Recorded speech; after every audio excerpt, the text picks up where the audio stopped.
So we hope people are joining us for this webinar tonight. We welcome you from AOTOS, the Association of Teachers of Singing, and we're just going to take a few moments to allow people in. We have a very large number joining already, so welcome wherever you've come from. We know that we have many singing teachers, obviously members of the Association of Teachers of Singing, but there are many more people than that. We've opened this webinar gladly to lots of people who are concerned about singing in any form, amateur or in education or professional. And we're just waiting to see who's coming in. I will just have a quick look and see who's joining. I see lots of familiar names here. Choral conductors, how lovely, welcome. Some professional singers. You're all very welcome. I don't know where you're all coming from, but it's lovely to see you with us. We've got some members of the AOTOS Council coming in. Larry. Lovely. Can the panelists see who the attendees are? Great.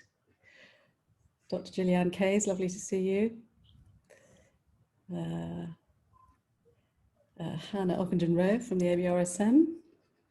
Just picking out names here, lots of people to recognise. Thank you so much for popping in.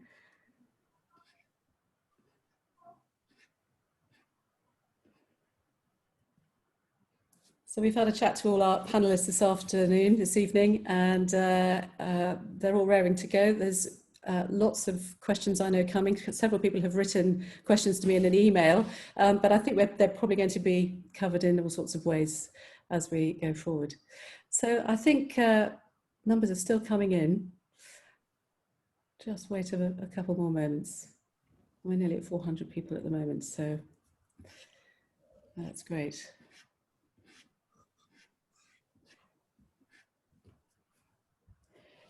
While we're waiting, I wondered if I could introduce you just briefly to my co-host, Edwin Pitt-Mansfield, who gives a wave, Ed. Ed is the chair-elect of AOTOS, and he's co-hosting with me. We'll be able to field some questions and help decide which questions are going to be asked.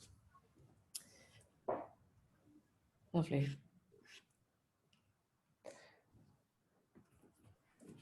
So I think let's make a start, because we have this hour. And the first thing I want to do actually is run a poll, and we might run this poll again at the end. So if you're ready, here's our question. How good is I've put, oh, that's a good start, isn't it? How good is your understanding of the pandemic and its effects on singing? Excellent, good, fair, need to know more. So off you go. And the numbers are flying in.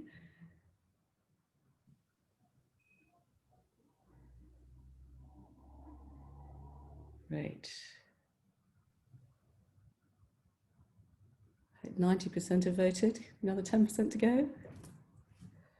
Can you see that, everybody? Can you see the answers there?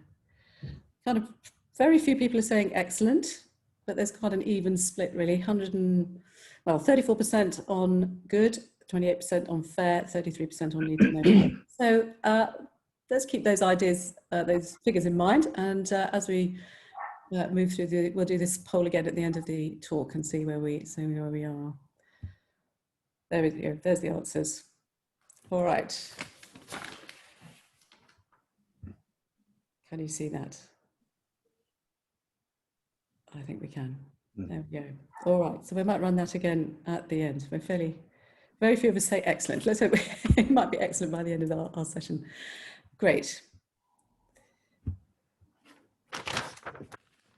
So welcome everyone to the Association of Teachers of Singing webinar, Singing, Aerosols and COVID. What does the Perform study tell us? My name is Nicola Jane Kemp, and I became chair of this charity in July. Our mission is to promote a wider understanding of all aspects of teaching singing.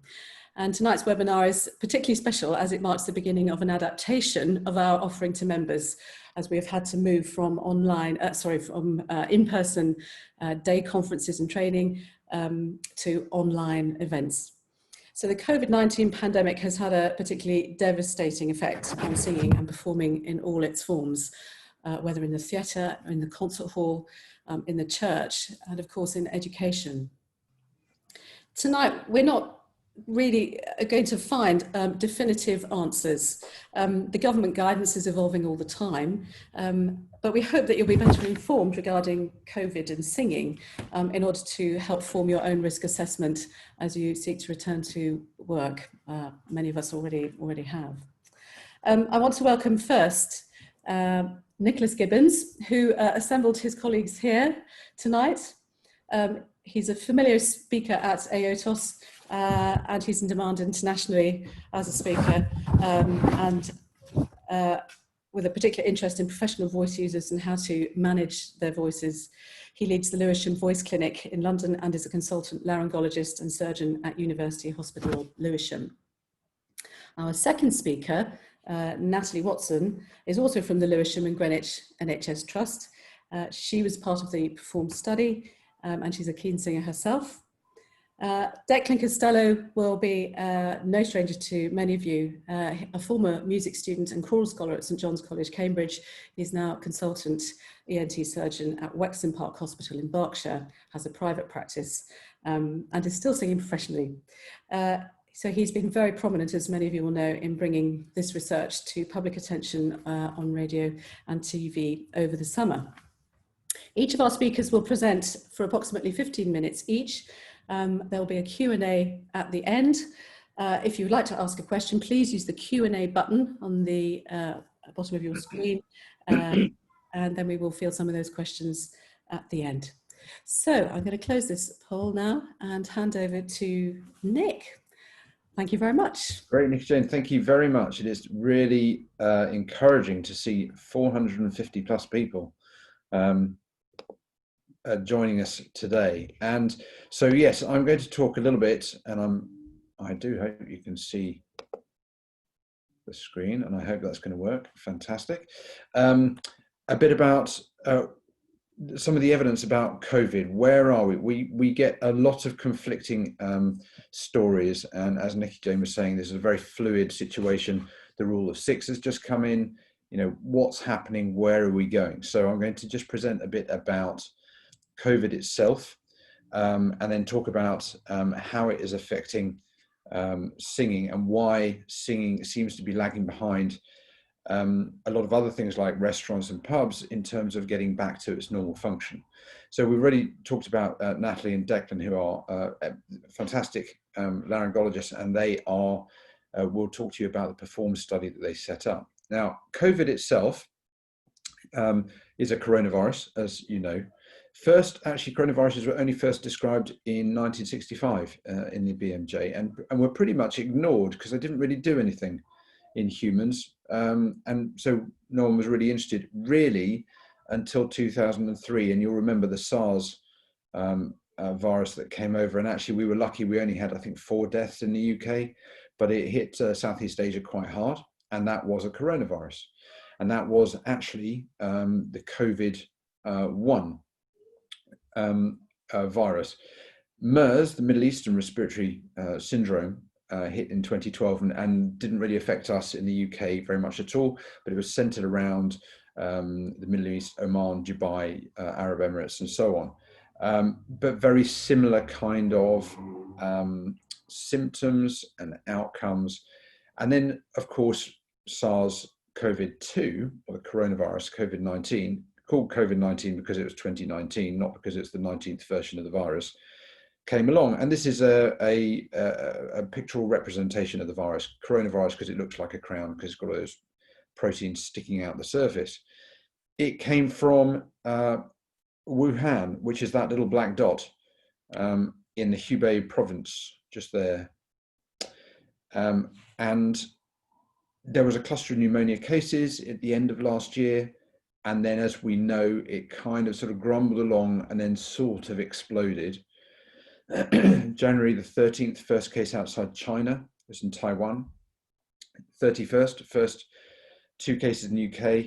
February, a month later, first UK death. That was on that cruise ship called the something Princess. I can't remember what it's called, but it was in Japan. But it was the first UK death, and that was at the end of February. Now, considering that we locked down in the UK on the 23rd of March, it's only a month, and that red line there is the date we locked down, and you can see how quite clearly there was a lot of spread of the virus, and then there's a lag period until everyone gets ill, and then there's a lag period while they struggle with their illness, and then these are the deaths per day in the UK, absenting the last few weeks, and you can see there's this big spike over the following 2 to 3 weeks that, of course, we will remember as well, a fairly scary time.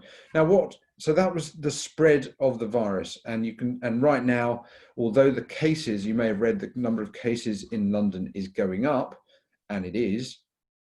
The number of deaths from COVID has stayed extremely low, is in the single figures. The number of cases going up are mainly in the under 30s. And of course, we know that the under 30s, generally speaking, do better with this virus than the older population. So that we think that probably that's the reason why the number of cases have gone up, but the number of deaths has not gone up. There is also the question, as our friend Donald Trump says, if you test more, you get more cases. It's true. Anyway, we'll gloss over that. We'll come back to the straight and narrow. Choirs. Now, you may have heard these are the choirs that really got hit very hard, but there have been a few of them around the world, and this is what we're here to discuss. You'll note that the dates, they're all at the beginning, middle of March. March the 8th sang St. John Passion just before the Holland lockdown. There are 130 choristers, and as far as we're aware, no one had symptoms. There was rumours of 1 or 2 having a mild cough or a sniffle, but I can't find any confirmation of that. 2 weeks later, over 100 of them were ill. 1 ended up dying, and 3 partners of singers who were ill died. There were multiple intensive care admissions, and quite clearly, that was a bad news for a few weeks. The Berlin Cathedral Choir, the next day, March the 9th, had a practice at a time when in Berlin there were very few cases at all. 30 became severely ill, 30 had milder symptoms. I don't know how many actually turned up to the practice, but you can clearly see that as a big number. Thankfully, I believe no one died. This is one of the ones that was well documented. The Skagit Valley Chorale in Washington State, in the States, had a rehearsal on the 10th of March, all very similar. Now, the conductor actually had emailed everyone and just said, look, there are no cases in this county, as far as we're aware. Just up the road in Seattle, cases had started going up. He said, I'm going to put on a rehearsal. If you don't want to turn up, I completely understand, but there are no cases in this county as far as we're aware. 60 members turned up, and after 3 weeks, 3/4 of them were positive and 2 died. So, and when they turned up, no one was ill. So this is the slightly scary bit, the spread with asymptomatic patients. Another choir that wasn't really publicised, Saint Didier au Mont d'Or in France, had an indoor choir practice. This is their choir in the background, but actually this particular practice was purely male. There were 25 singers, a conductor and accompanist. As you can see, 70% ended up becoming positive. No one died, thankfully, but 21 in 5 ended up on the intensive care unit. So this is clearly a fairly serious situation. So we then look at these choirs. What is it about choirs that potentially that has made the spread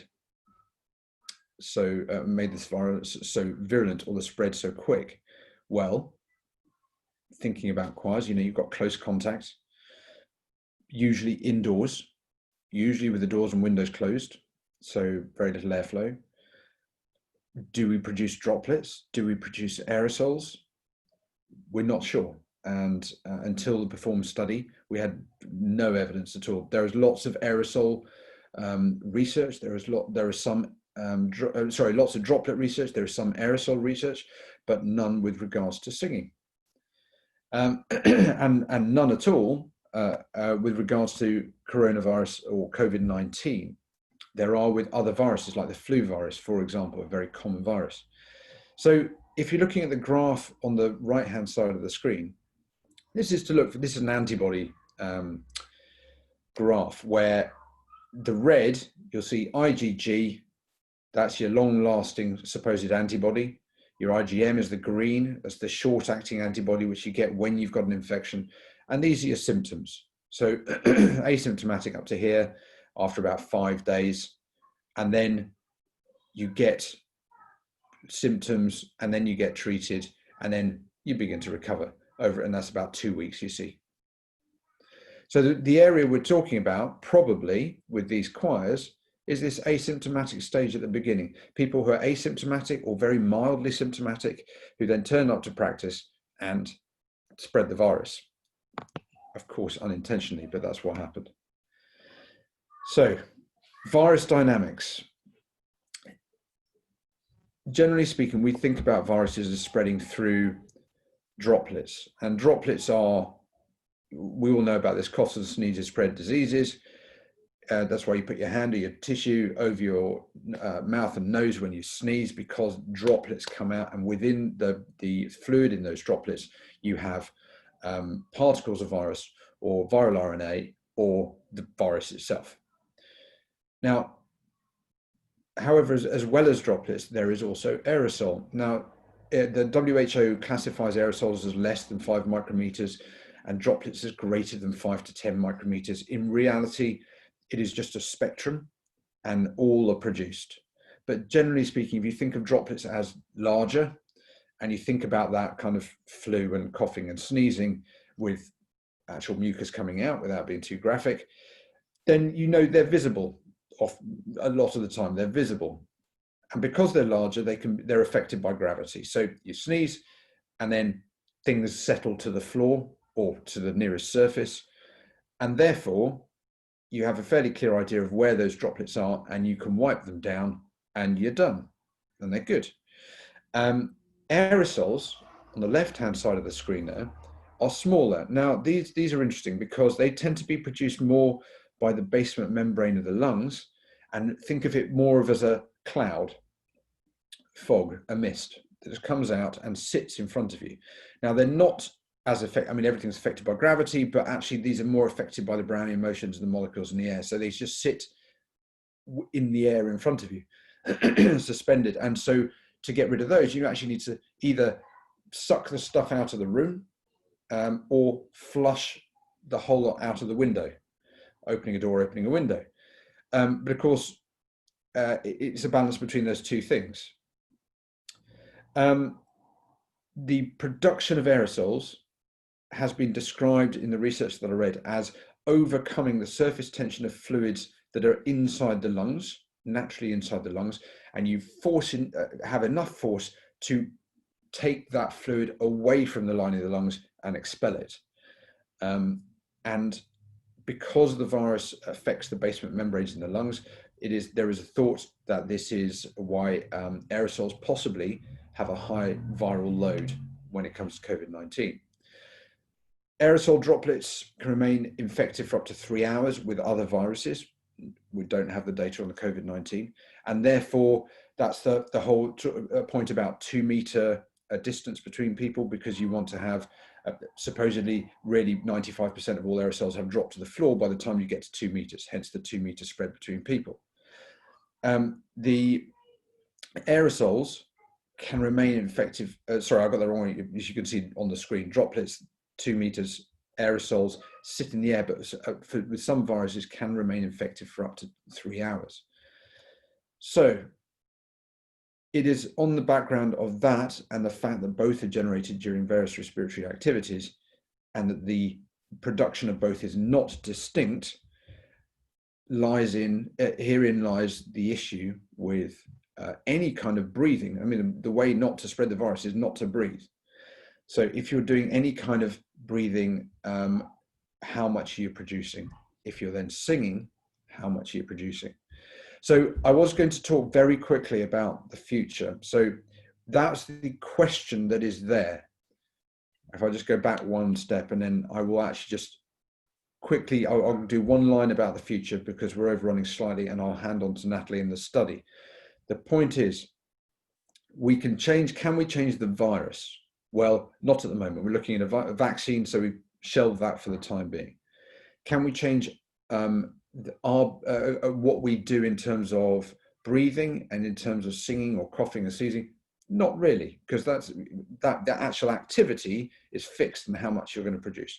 So therefore, can we change our behaviors? Well, yes. And therefore the question is, how do we change those behaviors? The only way to change them is to get evidence and try and put that into practice, and see how that works. And is this constant changing picture. I will very briefly talk about the future, about the vaccine that lots of people have, I'm sure you've read about. I just would like to say that don't believe what you read.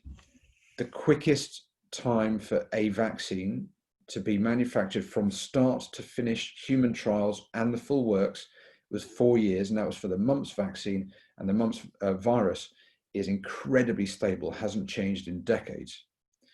The Russian, and normally you have a phase 1, phase 2, phase 3 trials. Phase 3 trials are your human testing trials. Those are the ones that are going on in Oxford at the moment. They've just been paused because someone's got ill. The Russian ones didn't have phase 3 trials, and their phase 3 trial, as far as I can tell, is the population. So it's an interesting way of doing things, not something that we do in this country. The other thing to say about a vaccine is that often, and this is why I put the flu vaccine up there, it doesn't take away the risk of getting the flu, but it reduces your symptoms. So if you have lung disease and heart disease, having a flu vaccine is incredibly important. However, there is some evidence that it can slightly increase your risk of getting other airborne viruses. So a vaccine may not be the panacea that everyone is clinging on to hope for. So please don't get your hopes up that we're going to get a vaccine in the next 6 months. Realistically, at the very earliest, it's going to be 18 months, would be my guess. But that's just me spitballing. I've gone on for 15 minutes. Thank you very much indeed. I will take questions at the end, of course, and I will stop sharing my screen and hand you on to Natalie, who will tell you about the study.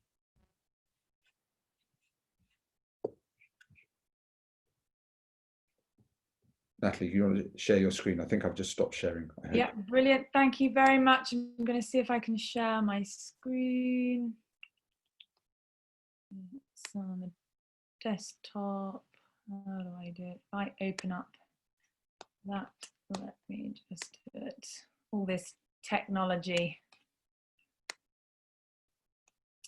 Here we go. Share this.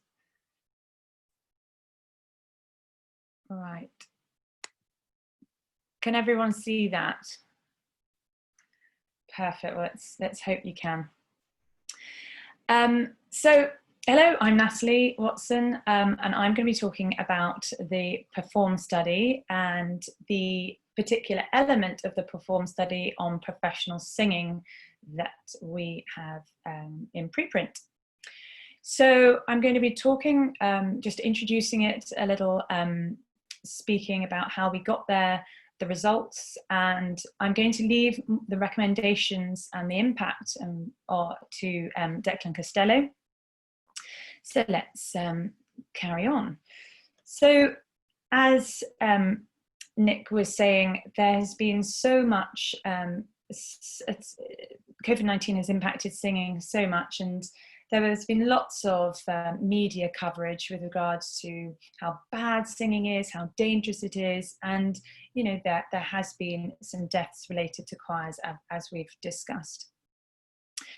So coronavirus ravaged a choir, but isolation helped contain it, and it did. I mean, we managed to contain the virus after lockdown, And then the thoughts process came to us, maybe singers could be super spreaders, and is there something about singing that is super dangerous? So we then thought about the economic problems. You know, choral singing has really been hit hard by the pandemic, and lots of people around the world campaigned the governments to try and get some more science behind singing, and particularly aerosol and droplet work.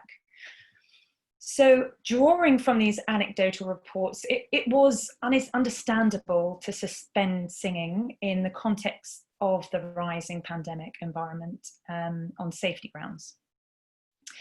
And this, you know, enacted a vast impact on all strata of human society, and suspending an activity is all well and good, but understanding what, if any, you know, specific elements of singing are dangerous and how to safely restart and mitigate the risk and impact on livelihood was the challenge. So we formed the working group for the investigation of particulate respiratory matter to inform guidance for the safe distancing of performers in a COVID-19 pandemic, hence the word or the acronym PERFORM.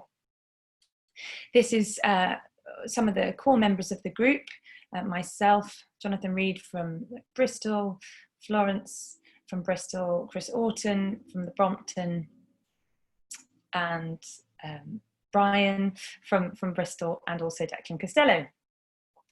So to investigate the problem, why did they ask an ENT surgeon? Well, both Declan and I have passion for singing, passion for laryngology.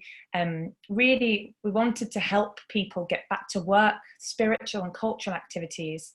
And we both had, you know, contacts with the performance and entertainment industry and research interests in singing.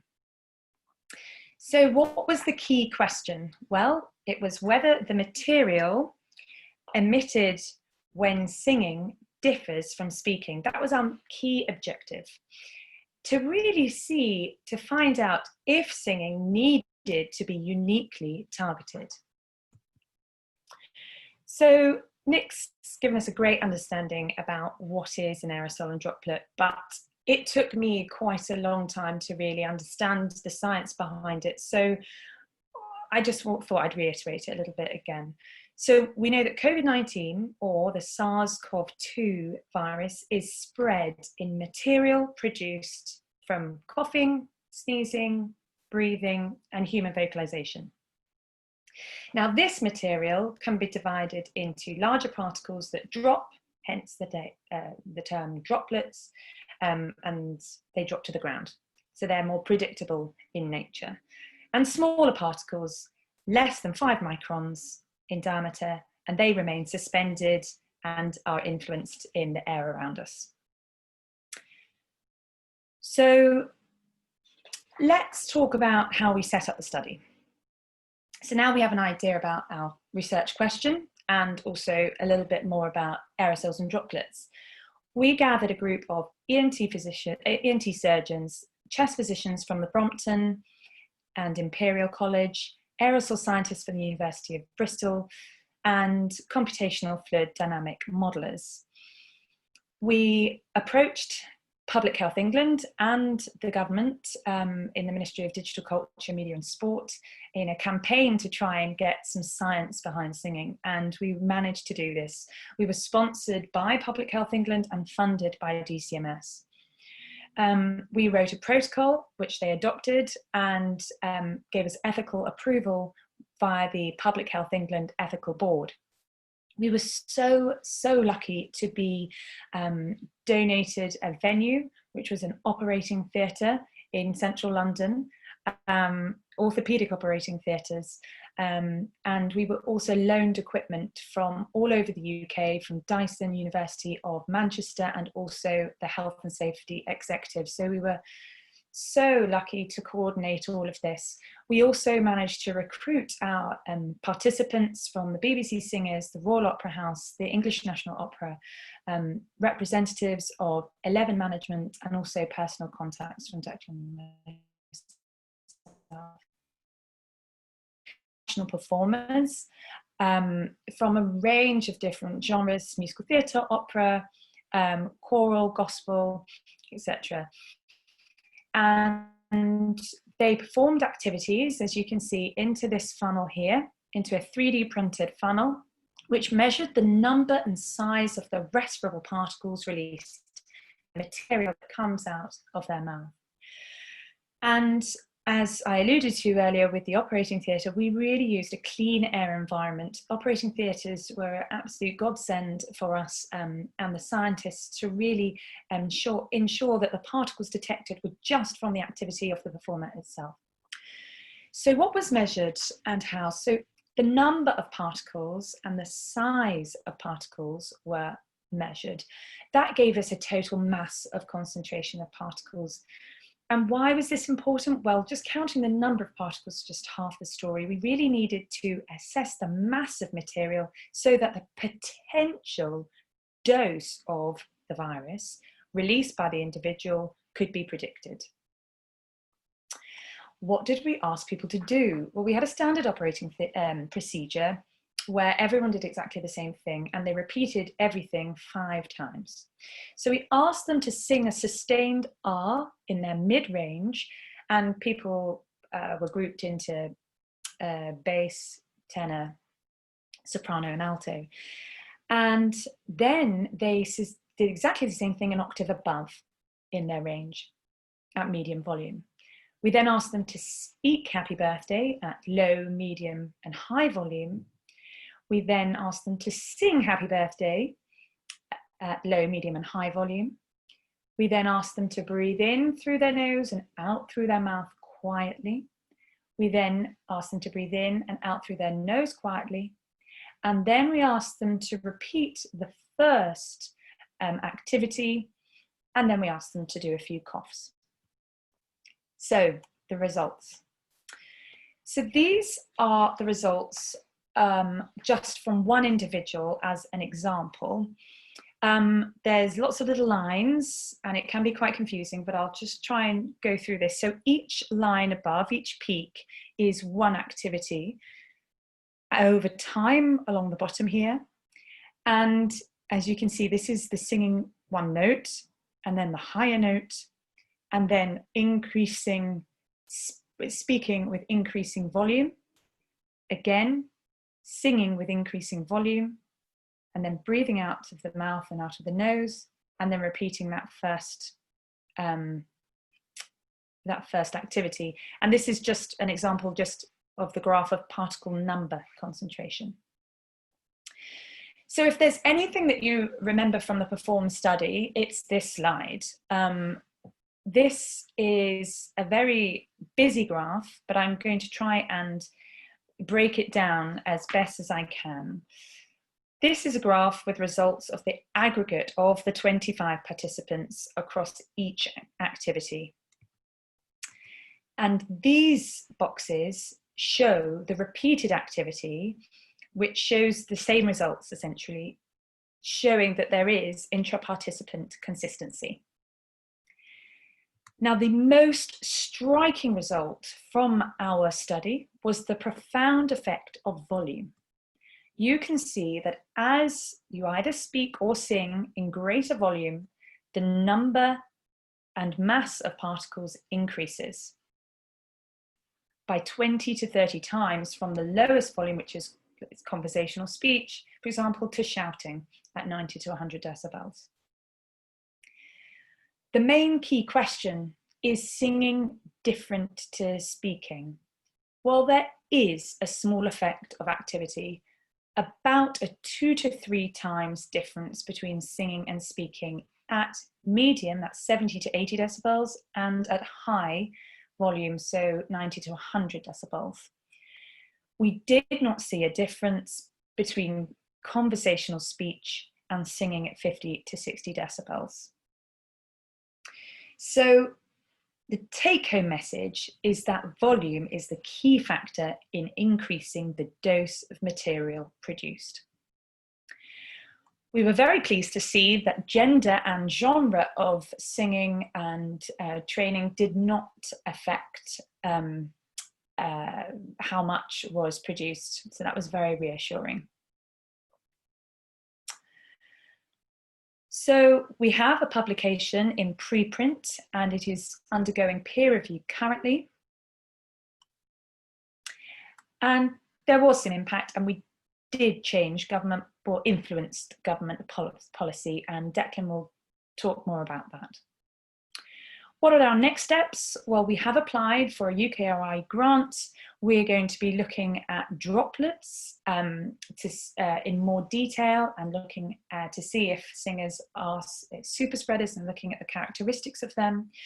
We're also employing computational fluid dynamic modelers and creating, as you can see here, models of different arrangements of different numbers of people in different size rooms with different ventilation systems, just to give some examples of what the aerosol does in these different environments with different computations, essentially. And that's our next project. We will also be hopefully very soon publishing our results on woodwind and brass instruments, which we have already collected all the data for, and also our amateur singers, which we've collected a lot of the data for. We would also going to be writing up this. We're also going to be looking at exercise, hopefully, if we have the grants, and also speech and language therapy and how aerosol is produced during these activities, and to see if further mitigations are required. So thank you for listening to me. I'm going to hand over to Declan Costello, who will talk us through impact and the government. Thanks, Natalie. I'll leave you to unshare your screen. That's great. Hello, everyone. Thank you very much indeed to Nikki Jane for the invitation to speak this evening or this afternoon or wherever you are. My name's Declan Costello. I'm going to speak to you for the next few minutes about where we go from here, really, with regards to singing. We've had a very, very difficult 6 months in amateur and professional singing around the world. Some places harder hit than others, and some places are still under really very tight strictures in terms of what's being permitted and what's not. So I'm going to talk to you just a little bit about some of the practical implications of the findings of the performed study, and talk in general terms about the mitigations that we can put in place to try to make singing a little bit more safe. Bearing in mind, of course, that we are in a world now where nothing is entirely safe. Going to the shops is not entirely safe. Getting into a bus is not entirely safe. So it's about managing the risks and making things as safe as they possibly can be. I think it's worth saying that, you know, as I go through some points here, we can't provide specific advice, and we can't provide exact advice about certain situations being specifically safe and other situations not being safe. We just need to, and everybody's going to have to do their own risk assessments and just make things as safe as they reasonably can be. I think the other thing that's worth saying is that the performed study is one piece in the jigsaw of lots of different bits of research going on at the moment, and it was never intended that this study would provide all of the answers for everyone, but it's, as I say, one piece in the jigsaw to get us a few steps further forward. It's been great in the UK to see singing coming back. As Natalie said, in the middle of August, on the 15th of August, on my birthday as it happens, singing was opened up again, and it was fantastic to see the government take on board some of the research findings from our paper and from the research being done in Porton Down as well in the UK, and allow singing to open up. Previously in the UK, we had these enormously tight strictures in which singers had to be 3 meters apart, and there were other things that were really effectively made singing completely impossible. And I don't know if you were anywhere near YouTube last night, but this was a performance last night by the Aura singers. This building is Tate Modern. These are the singers in the Turbine Hall, and they performed Spem in Alium and a new piece by James Macmillan called Vidi Aquam, and it was absolutely glorious, and I would encourage you to see it. It was a joy to behold, and it really provided a shining beacon in these very dark times for singing. So let's just talk about a few aspects of how we can mitigate risk. I'm going to talk initially about location, where you sing. And it turns out that size of location is going to be quite an important factor. Ventilation, absolutely critical, as I think most of us are beginning to recognise. Duration of singing, performing is also extremely important. Participation as well, the number of performers is a key factor. The audience, I'll talk a bit about the audience and the number of people in the audience, because that can make quite a difference, as we'll see. And volume, there's been a lot of talk, as you've heard from Natalie, about the volume of singing. To what extent can we affect that? So let's talk about location, shall we, to start with. The size of the room will determine the dispersal of aerosol. As you've heard from Nick and from Natalie, aerosol floats in the air and it will effectively disperse into the room that you're in, and it will dilute itself according to the size of room you're in. So the bigger a room you're in, the more dilute it becomes. Ginevra Williams made the delightful analogy of taking a pee if you're swimming in the sea versus taking a pee if you're swimming in a swimming pool. And clearly the dilution of your urine in the sea, which is pretty much infinitely large, is going to be very much greater than if you pee in a swimming pool. And the same thing is true of aerosol in a room.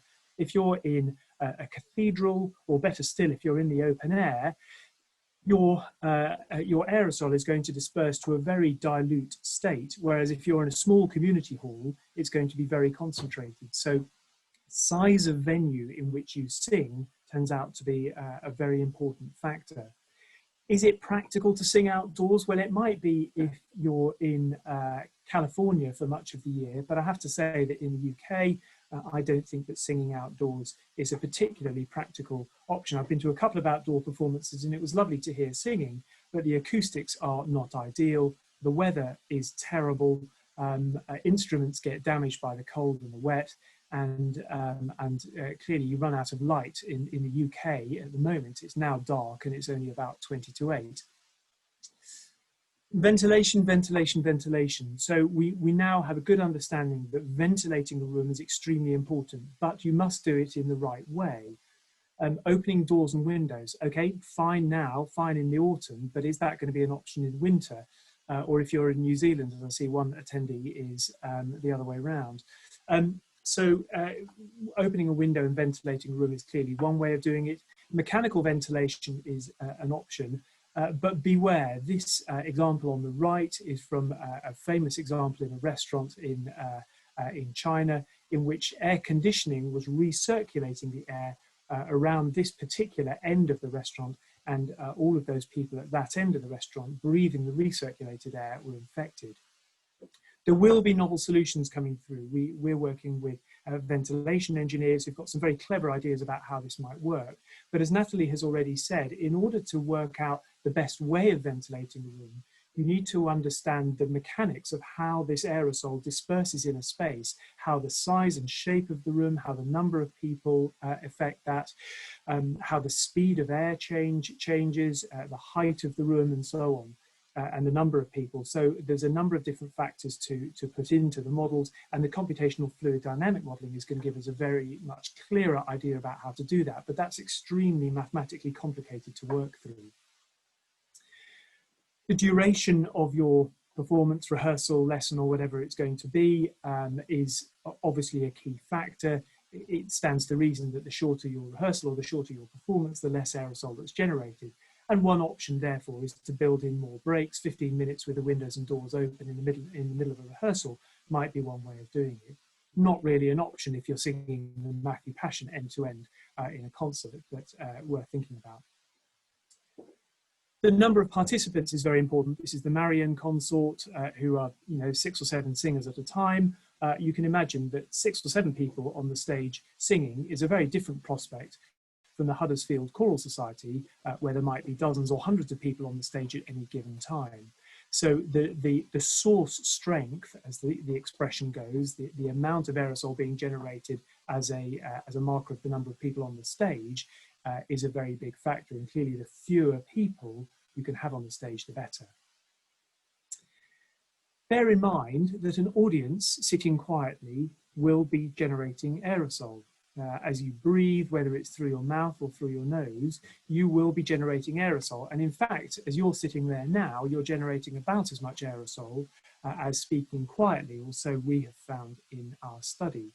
So just think of the fact that 200 people sitting in an audience may generate as much aerosol as 5 people on stage, for example. So we're going to have to factor in audiences as quite a big factor here as well. And there are whole discussions to be had about the viability of venues when it comes to only putting a third of an audience in a theatre or in a concert hall.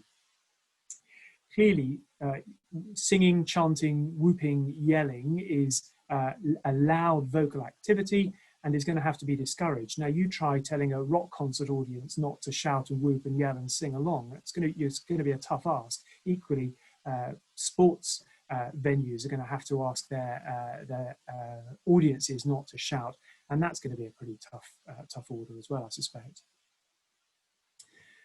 So we've heard that the louder you sing, you get massively more aerosol by a factor of 20 to 30.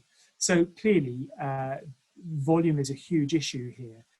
Now, is it an option simply to say, sing quietly? Well, no, it's not really. There have been some slightly unhelpful headlines, I think. I mean, this one in The Guardian says performers could sing quietly to reduce COVID risk. Well, that's not actually what we said. We said that quiet singing generates less aerosol, loud singing generates more. But there was never a suggestion from us that you should sing quietly, and nor would we say that. Musical expression and musical performance relies on a range of dynamics from the very quietest to the very loudest. And if all you can ever do is to sing piano or pianissimo, you haven't got much of an exciting performance on your hands. So just singing quietly is not really an option. Having said that, there may be circumstances, probably not very often, but there may be circumstances where a performer could sing relatively quietly and be amplified. And if their performance doesn't require a great deal of dynamic range, then that might be an option. So let's just talk briefly now. I would say, first of all, to our overseas friends that there are, I'm talking about British government guidance here. This is all available online, and I'm happy to share this with Nikki Jane afterwards if that would be helpful. But this is the first link you'll see here is to the key bullet point findings from our study and from the Sobrada study, which is the one from Porton Down. Now, based on our research, the government changed its guidelines in the middle of August. And the key thing that they said in the middle of August was both professionals and non-professionals can now engage in singing, wind and brass in line with the guidance, and people should continue to socially distance to a distance of 2 meters wherever possible. And that was great, and it was that allowed singing to open up again. However, the rule of 6 that came in the UK in the last few days suggests that for non-professional and non-educational singing and music making, we may not get together in groups of more than 6. And my interpretation of that, in answer to one of the questions I've seen already, is that I think that kiboshes amateur singing in larger groups. I can't see a way, and I've had a meeting with a couple of lawyer friends who are singers the other night, and I can't see a way that amateur singers can get together in groups of more than 6 based on the new guidelines. I know that the teachers of singing, this is AOTOS after all, let's talk about singing teaching. The Department of Education has its own guidelines, but actually by and large, the Department of Education has piggybacked on what the Department of Digital Culture, Media and Sport has said, and it said, you know, you can do what they're saying over in DCMS. And it says that schools that offer specialist elite provision in music, dance and drama may also consider this. So they're effectively saying that teaching can go on, can restart. Individual lessons in and performance in groups has been allowed to restart. And you'll see that all of these government guidelines in the UK are couched in terms of you might wish to consider this, or you will need to optimize that, or please could you consider the following. Nothing is particularly set in stone, and I think that allows for some flexibility for venues to do their own thing and to work out their own safety risk assessments. But it does leave you folks in a very difficult position of trying to decide what's safe and what's not. But this is in relation to peripatetic teachers and suggests that teaching can resume. I'm going to sign off in just a second, but I want to say a quick hello to Dale. Hello, Dale, out in Atlanta, Georgia. This is what we looked like 26 years ago, Dale. We were much more handsome back then. It would be lovely to see you sometime soon. I know that choirs all over the world are having a terribly difficult time, singers all over the world are having a terribly difficult time, and we can't wait to get back, but we want to do it in as safe a way as we possibly can. I'll sign off. Thank you very much indeed for your time. Thank you again to Nikki Jane for the invitation. I will stop sharing my screen and then perhaps we can take some Q&A.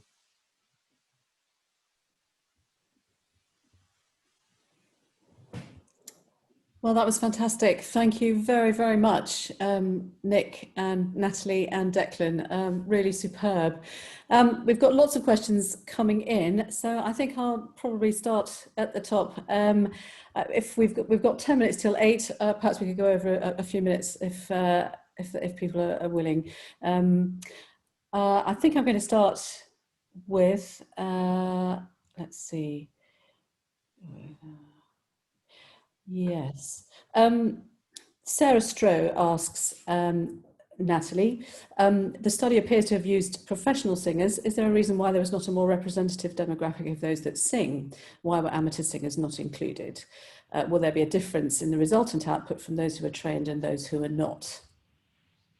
So we did look at amateur singers. We actually used our instrumentalists as the amateur singers, and we have put a funding grant in to look more closely at amateur singers to represent that cohort.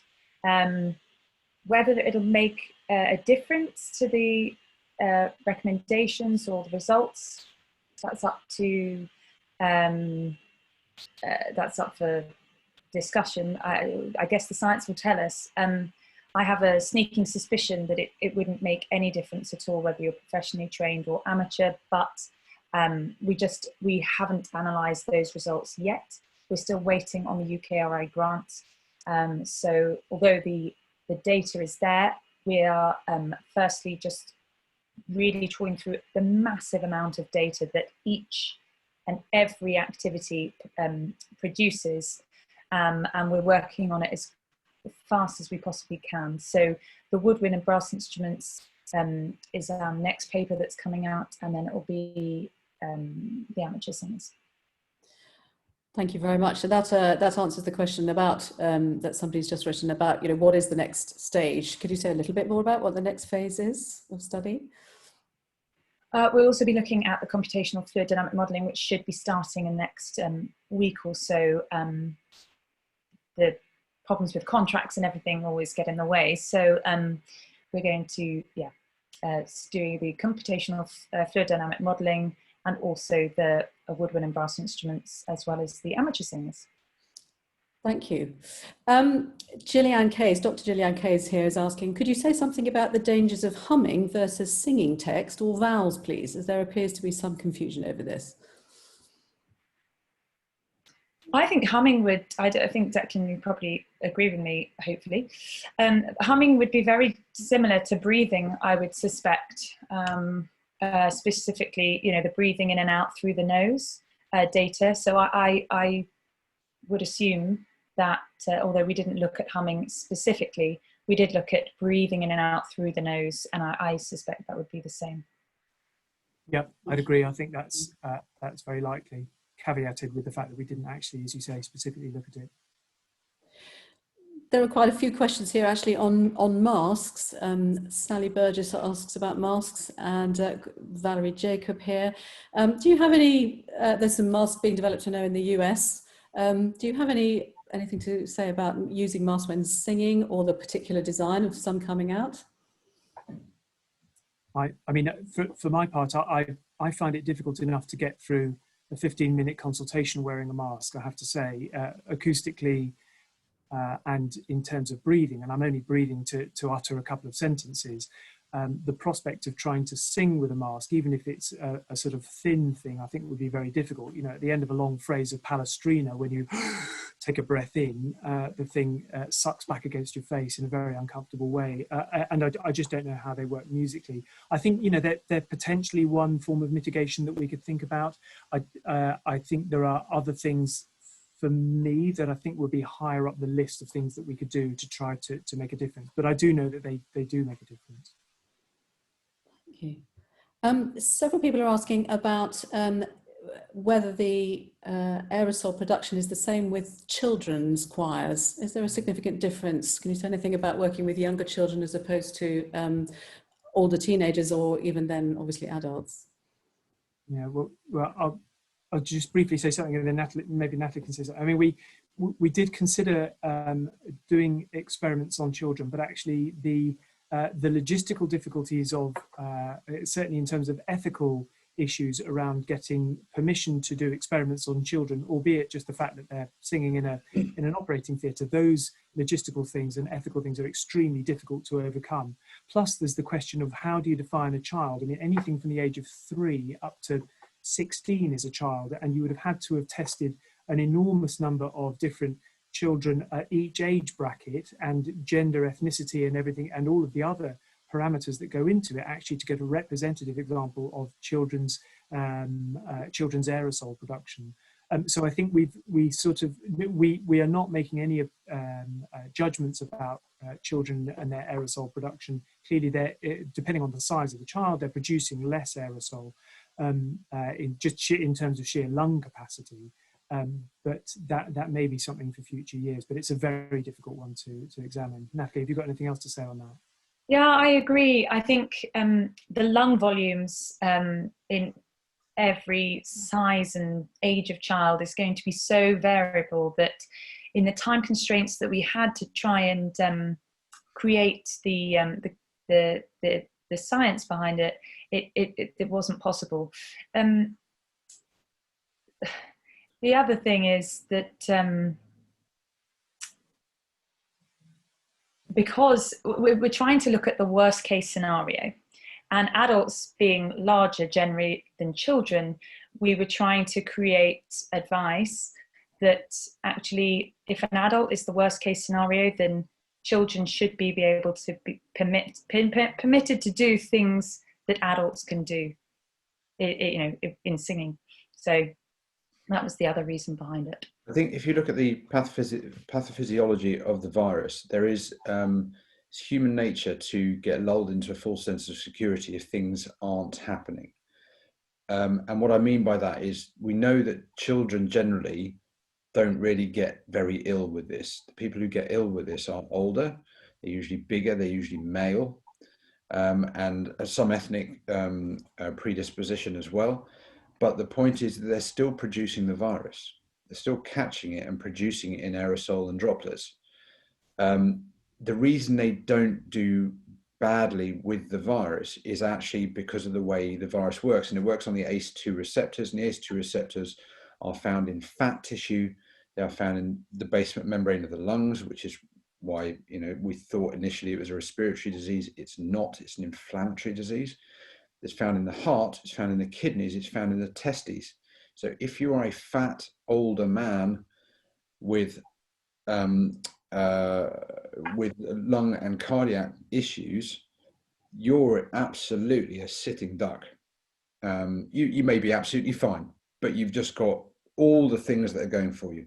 If you're a 5-year-old child singing at school, you don't have any of those things, but you're still catching the virus and you're still passing it on. I completely agree with that you're smaller, you don't have the same muscles, so you can't produce the same volume in generality, and you just have a smaller volume of lungs, so you're not going to produce the same amount of plume, same amount of droplets. But the virus is still there, so we mustn't be lulled into a false sense of security that children are fine. They're still doing it and they're still passing this on.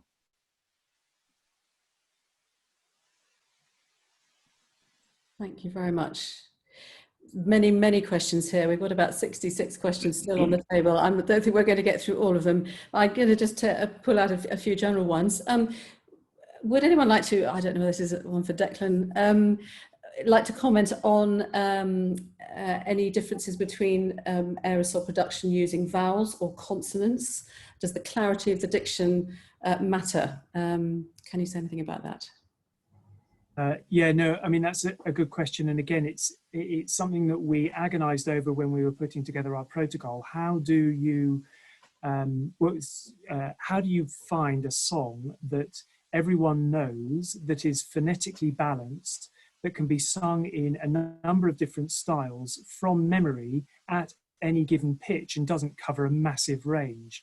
And by the time you've eliminated a lot of other things, Happy Birthday seemed to be a reasonably obvious choice. And we got people to sing Happy Birthday, Dear Susan, because there weren't any S's or Z's in Happy Birthday as it stood. But I take the point that there aren't any G's or T's, or, you know, there are lots of criticisms. We didn't look at singing in Russian or French or in Mandarin, or so there's any number of permutations and combinations that you could have done. Intuitively, I would say that sort of a lot of the consonants are likely to produce more in the way of droplets, just by virtue of the fact they're coming from lip and tongue and oral cavity, and hence the droplets, as we know, are going to fall in front of your face at a metre or two in front of you, and the distancing thing then becomes less of a bit, is the reason for it mitigates against that. But it is something that we could look at in future, but, you know, given the tight time constraints, it's not something that we were able to look at in this particular study. There were quite a few questions here about masks and visors and screens. We've talked a little bit about the cloth mask, but would you have something to say about the efficacy of any kind of visor or screen? And maybe that has a link into the ventilation question as well. Again, people asking, you know, do we ventilate out into a corridor? Is that all right? If we haven't got the mechanical ventilation, many of us are in schools just literally opening a window and hoping that that will be enough. So should we be wearing visors or using screens?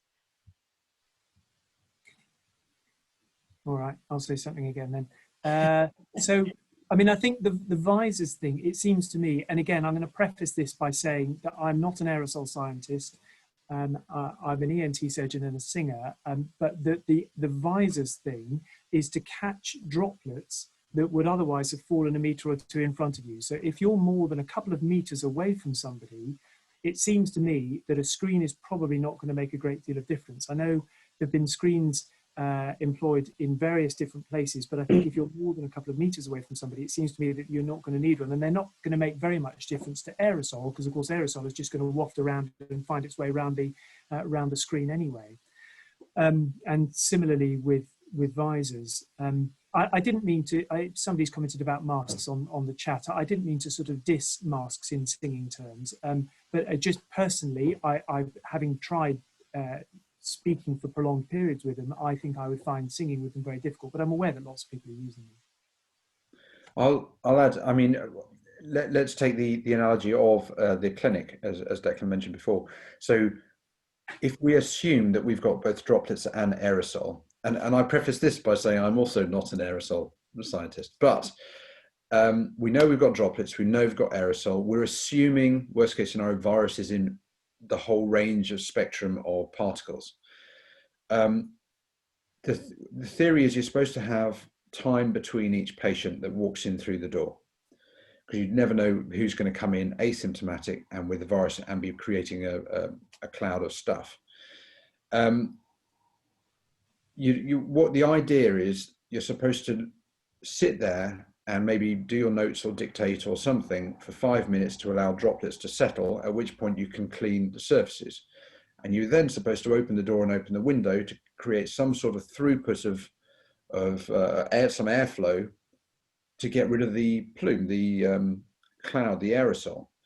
And that combination, hopefully, will reduce your risk. Will it be zero? No. But will it reduce your risk in a sensible fashion to as low as you can get it? Yes. So, but that's in one person with one patient in a room with a door and a window in the summer, in the autumn. So it's extrapolating that and trying to find a way to create some sort of way of just minimizing the risk. And you've got to create a balance, haven't you? So that's what we do on a one-to-one basis in clinic. That's at one end of the spectrum. Of course, that's not going to be the same for a choir, but the theory is, you get rid of the droplets by wiping, you get rid of the aerosol by ventilating. We are slightly over our time now. I mean, there are some quite specific questions, and the panel have said it's very difficult for them to answer specific questions about your situation. So, we can't really say, oh, my room is this size, what should I be doing? We hope that that's given you some general principles to work with. Just by way of finishing up, I wonder if each of the panelists have a final note for each of us before we wrap up. Would anyone like to kick off first? Well, I'll say it's very, when I was writing my bit, I ended up, I had to lighten the talk up a bit because it was sounding a bit post-apocalyptic, and with, you know, the vaccine being years away and we're all going to live in our own little bubbles and so on. But realistically, with my crystal ball, I think we're going to be living with some sort of form of partial lockdowns locally, and then getting released once that our number comes down for a while. And really, I think we have to be, it's not something where we can wait and just wait it out. I think waiting it out is going to be way too long, and everyone listening to this has already waited for 6 months, and everyone's struggling. So I think we have to tackle it head on, and I really cannot talk about Declan and Natalie in high enough terms for setting this study up and getting it through so quickly, and anyone who's done any research will understand how quickly that was done and funded and got through. So, you know, I doff my cap to both of them. Thank you. Thank you. I wanted to thank you all so much for listening and for inviting us to speak today. It's been a real pleasure to do this work for the singing community, and we hope that we can provide more answers in the coming few weeks and months to the whole music community. Volume's the key, basically, from the Perform study, professional singers. And I just wish everyone good luck with all the government guidelines and how we try and mitigate to try and earn a living and enjoy what we love. Very much seconded. Very much. Yeah, and I would just say that, you know, singing is such an important part of so many people's lives, not only economically if you're a professional musician, but also spiritually, psychologically, socially, emotionally, culturally important for the UK as an export, not least. And the decisions being made by politicians, as I said before, are incredibly difficult. How do you balance the losses that are currently being experienced by music disappearing in a sense at the moment against the dangers of people being infected with this disease? And the research that we're doing and hope to carry on doing just helps to add a bit more information so that the government can make its decisions and its guidelines, and that people can do their own risk assessments. But there are no easy decisions in any of this, and people are going to make wrong decisions as time goes on, and we'll be learning all the time. Thank you very much, all three of you. Really, what a fantastic evening, and such a valuable hour. And people can listen back to this recording. We will put up the link as soon as possible. Declan, I think you had a couple of links there that you might be prepared to share with us. Is that okay? We can. Yeah, of course. Well, I can share. Yes, absolutely. We'll add that to the link with the webinar, so we can add that in for anybody. I'm so sorry we couldn't get to more questions. We had an enormous response. Thank you very much, everybody, for coming in. We hope that we didn't run the poll again either. We thought the questions and the chat was more important. But thank you for all your interest, your fantastic questions. We hope you'll look back over this again and refer to it again. We hope we can invite Declan and Nick and Natalie back another time, especially if you're going to do some more research. But really, huge thanks to you all. If we close the webinar now, everybody will go. So we'll say good night and thank you very, very much. All right. Thank you very much indeed. Bye-bye. Bye-bye. Take care.